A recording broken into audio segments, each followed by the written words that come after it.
she speaks coldly of Mirrodin's fall. I detect some trace of sadness for the loss of her brother. But Morgaine is not blameless in what occurred then, nor the dark acts she committed as the corpse crone. I would hardly call it a confession. She has an explanation for everything, of course, as she always did. Moreover, I question the veracity of some of her claims. You must interrogate her as well. With the anchors destroyed, the barrier should be weakened. Your staff can likely dispel it. Go on, and hear Morgaine's explanations for yourself. I'll await you in Twillen. I've heard enough for today.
I'm impressed.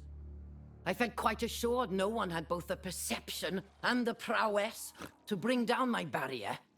But where is the most holy knight?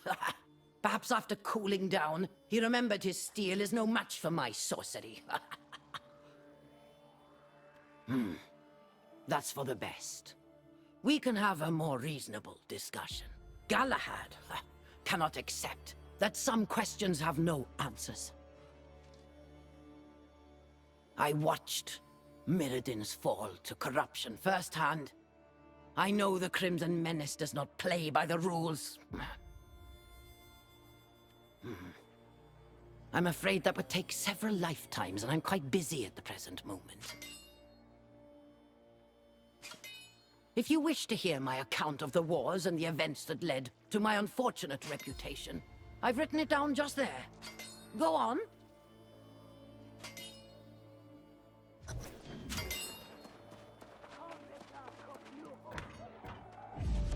Aeternum secrets called to us in dreams, promising vast, ancient knowledge.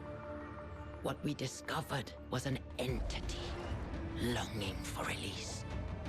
Mirrodin believed his spellcraft would ensure protection, but this fell power claimed him for its own. As the Crimson Sorcerer, he became the herald of madness. When all else failed, I confronted my brother. Our magics clashed, and then... silence. I was forever changed. I knew the corruption would return.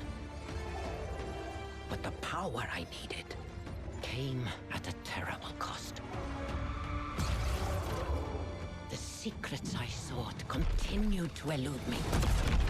But I refused to relent. I became the corpse crone, the curse of Weaver's Fen, the target of foolish shadow hunters. I have spent the century since alone, preparing. When the Crimson Madness returns, I shall be ready.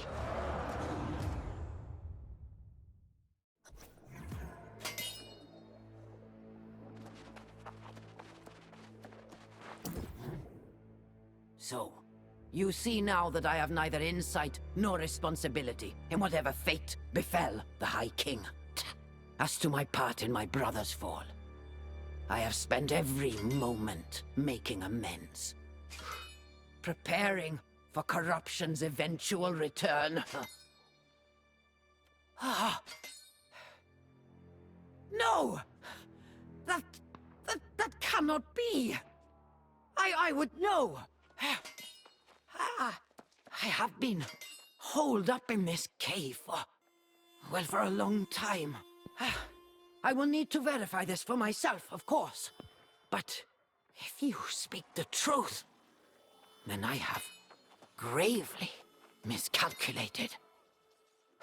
Some people believe corruption is mankind's inherent evil in its purest form, and others that it's some kind of demonic possession. It's far more complex, however. I should know. I've spent centuries studying it. Ha! Well, of course they do.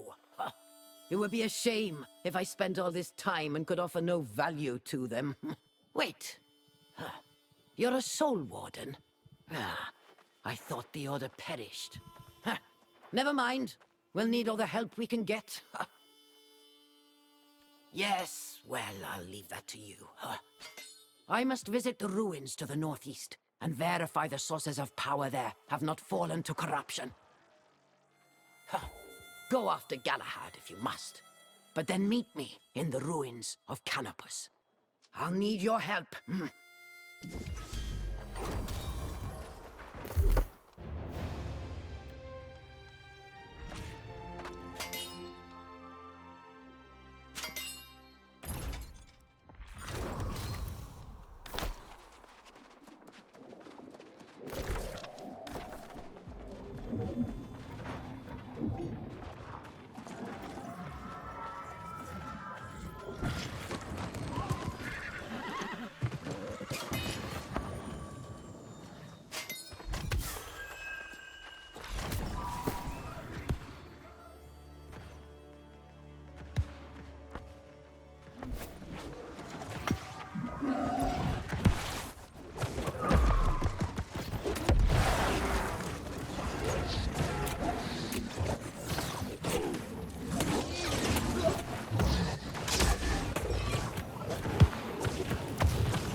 I'm still digesting the fact of Britmar's fall, and the claims of Morgaine, which have some merit in truth. She vexes me to no end, but I cannot dispute the insight she can lend to the cause of battling corruption. Very well. Learn what you can from Morgaine, and perhaps convince her to join us at Caer Dun. I shall return to the fortress now to consult with Jonas on military strategy. That's where I belong. Light be with you, Warden.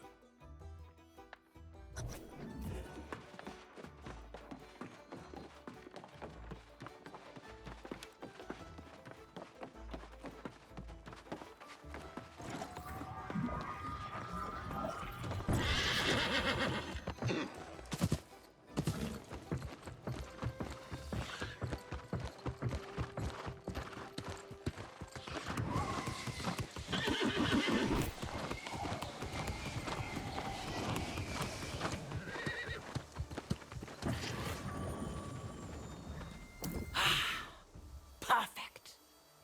Among these ruins, there are sources of power the ancients learned to manipulate. Of most concern, the wells of pure Azoth. Mirrodin became obsessed with hoarding as much as he could. The Tempest. Is that the champion corruption has chosen in this era? We shall have to learn everything we can about her. Wait, wait.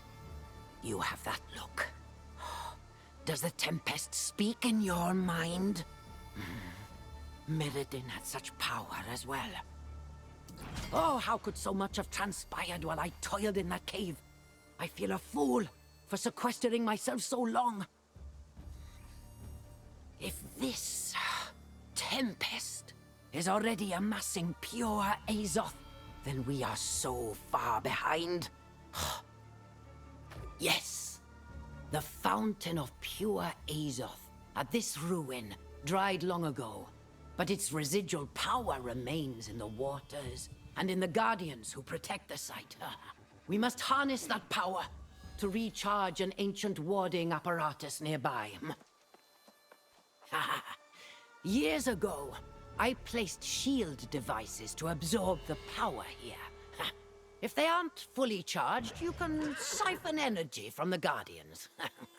I must go on to Andrometus, so once you have the devices, meet me there.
Oh? You handled that quickly and without complaint? Ha. It's been a long time since I partnered with someone so competent. People disappoint. It's an unfortunate fact of nature.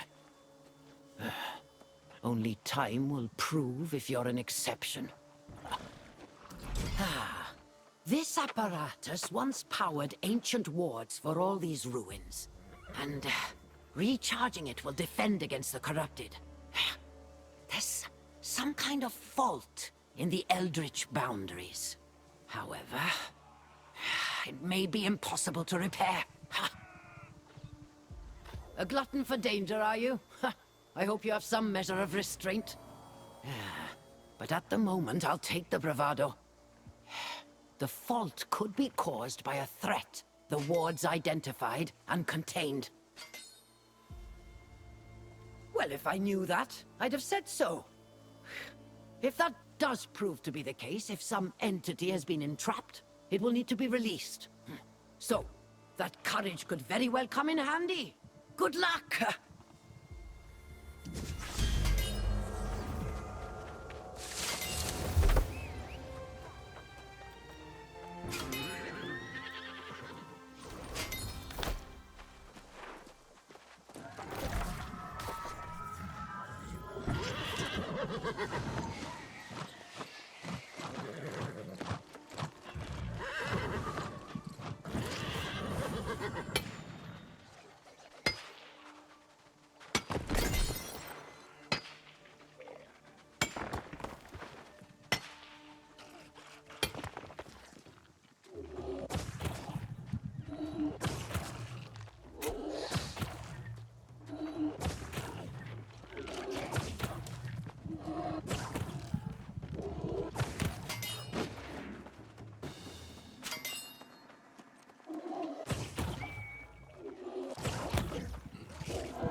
Twice now.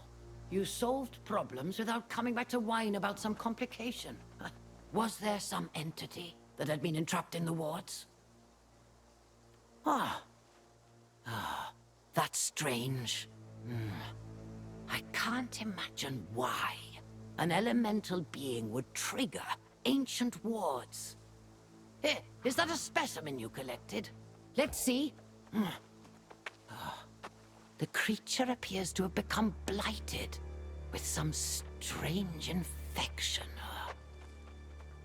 I hope you took precautions gathering this sample. Whatever blighted this creature, we need to find the source of it.